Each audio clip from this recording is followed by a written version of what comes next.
Get in. 8 kills with 6 remaining health. I dedicate this run to you, Hockey Marine. You can retire a hero. Cutthroat is exactly what I do, and I can confidently say that yes, it is possible to beat Wings of Liberty with Rolling Marines. Why the f do you people do that?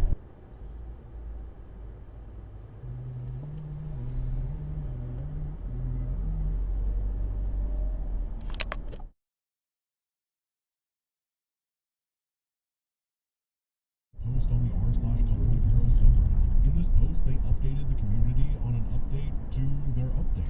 In December 2023, they started taking... You guys aren't very observant, are you?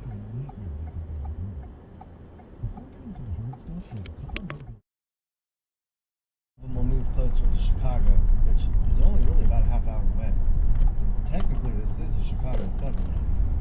The fuck you...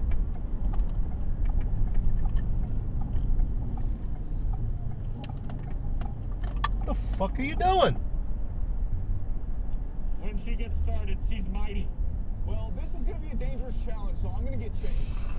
If you're in the US, you take Shadowverse, you get 500, you'll open up a whole new world of entertainment and story, like such great story and characters that under training, and it performs very well in the other categories that I'll mention, is already a superior weapon than one that takes more training.